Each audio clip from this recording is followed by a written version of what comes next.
Hi, and welcome to Spooky Hours. My name's David Saunderson, and today we're talking to Dr. Kaja Franck in our continuing look at the novel Dracula. How are you, Kaja? I'm very well. How are you? Good, thank you. Now, you mentioned a few episodes back that about Brides of Dracula. It's one of the more striking images in any of the films or in the book. His concubines. What is it that you like about the Brides of Dracula? Well, I've got to say, my real interest in that particular section came when I was at university. So when I was in my first year of university, I decided to do a linguistics course. I'm a literature person, but I thought, let's do a linguistics course. And we were talking about like how certain vocabulary and structure affects what we think is the genre of a novel. So I found the section just as Jonathan is swooning on the floor and one of the brides is leaning down to bite his neck, and it's very rich and provocative description. And I found it, I gave it to all my friends in my hall who were not literature people. And I said, when you read that, tell me, what kind of novel does that come from? And they were all like, it's definitely a romance novel, isn't it? It's Mills and Boon. Or is it like, they basically thought it was something that was a bit erotic, potentially Mm. even erotica. And I was like, no, that's a scene from Dracula. And as I analyze it, I then went on to analyze it. I realized that it's one of the most sensual particular scenes. And it's made all the more delicious because Jonathan is unable to even be aware of the fact that he's sexually attracted. He's so repressed that his brain is going, why am I feeling like this? No, this can't possibly be that I'm attracted to them. And of course, this is the infamous scene where Dracula comes in and says, this man belongs to me, which has then led to so many very interesting queer readings of Dracula and have really opened up that aspect of it. Now, the other thing that sort of interests me about the Brides of Dracula is sort of how they become quite a central part of the adaptations in Dracula. Because they are so overtly sexual, they have really suited, say, the Hammer horror versions, Yes. to the point where they're exploited in that particular sense. We see them again going after Keanu Reeves. Monica Bellucci is amazing as a Bride of Dracula. And even we see them in the episode of Buffy where Buffy meets Dracula, and it's quite funny how they make Giles, her watcher, the librarian, the staid Englishman. He's the one who then gets seduced, and even he can't control himself against them. So it hints so much to the sexual core of the novel. And I think that's what I've always kind of enjoyed about them, that these were the women who were, the anti-meaners to the absolute extreme. And yeah, it just amused me so much reading it, and I just thought it was just such a wonderful scene. The new version of Dracula by Stephen Moffat and Mark Gatiss turned them more into like slaves as opposed to the previous. What did you think of that adaptation as far as that was concerned? Because they're not sensual. They're not the same as you say with Monica Bellucci. They're not the kind of like come with us, that kind of thing. It's almost like ah, they're not happy in that version. I don't think. No, I don't think they are either. And so I wondered why that would be the case. And part of me makes me think that that was a reaction to, say, the more 1970s Hammer horror style, where in those versions, they are not free, unrestrained women who are living life on their own terms. But actually, in the Hammer horror versions, when we watch them back, it can actually just feel like they're just male fantasy fodder, really. And that's the only reason they're being put in. So we're not looking at female sexual pleasure for the sake of women's sexual pleasure. We're looking at it as objectifying women for the sake of male sexual pleasure. So I did wonder whether that could be a comment on the fact that the way that they've been adapted, they have ultimately become slaves to the male gaze. I'm getting very theoretical here, That's all right. very feminist. And actually, what they're saying is you're not really truly free if you are still someone who is being controlled by a man. So if they have to rely on Dracula to get them food, they're not allowed to consume who they want to consume, then they are ultimately just part of a patriarchal structure, even if it might appear on first glance that they are, they are sexually liberated women. They're not. So I think that was one of the things that I wondered whether there was being got at in terms of the new version. The other thing I think is that those moments in particular made the character of Dracula, they were great moments for just reminding you, Dracula is really, really evil. Like, don't kid yourself Yeah. that he is, he's very charming and you can be charmed by him on screen, but he is essentially keeping these women as slaves. In boxes, he's a Yeah, serial killer. He's not. yeah. He's charming on the first date, but wait till the second one, and you'll find out what he's like.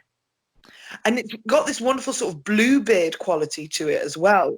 Yeah. So for those of you on like some people might not know, the fairy tale of Bluebeard is about a young woman who marries a very rich man, and she's told, don't go into this room. And of course he goes away and leaves the key for the room, and when she goes into the room, it's just full of the corpses of his previous brides, and she ends up getting a stain on her of the blood, so that when Bluebeard comes back, he's like, I know you've been in the room and now you have to die. And then she gets rescued and it's fine. But it did have that hint of sort of these, these brides being kept in boxes. These were previous conquests. So again, don't think that he's going to love you forever. He will love you until he's bored of you. And then you're going to end up in a box like every other woman he's been interested in.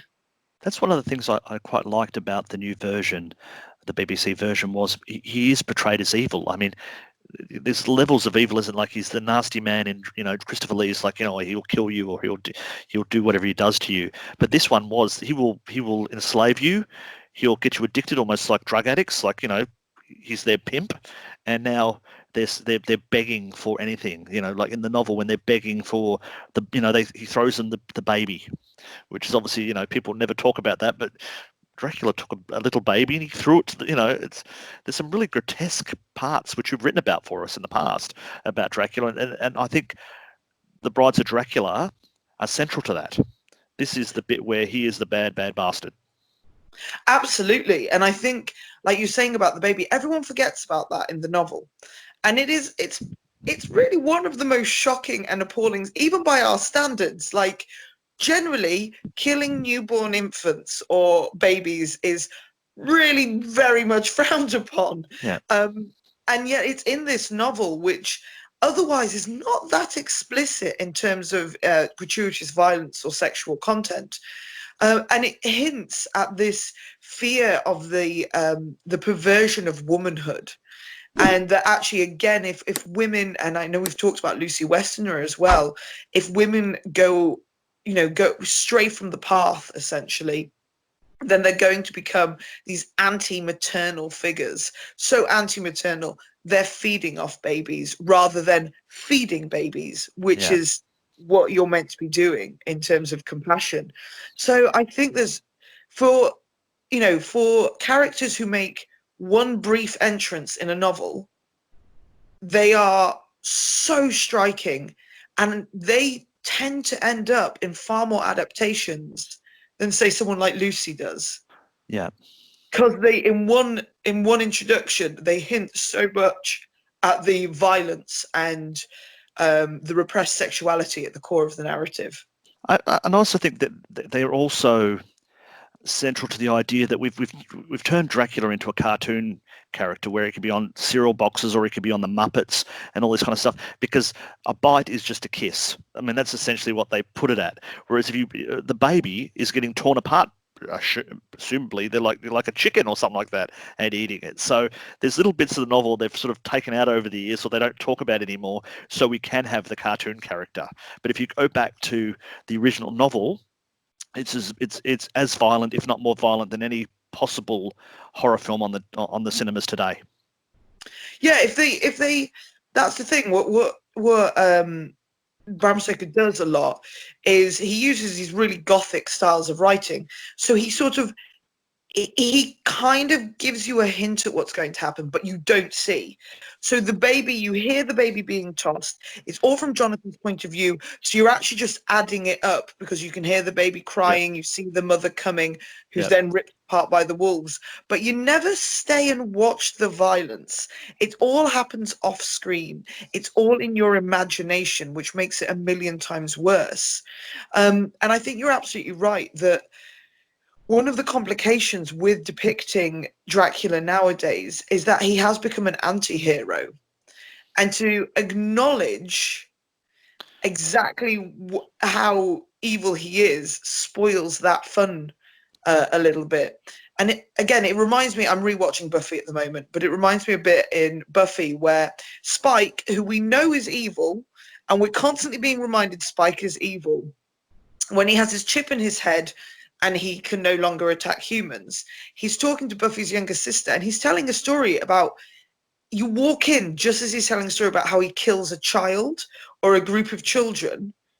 And Buffy says, well, go on, finish this story then for my sister that you think so suitable. And he goes, and then I found them really nice homes where they were looked after.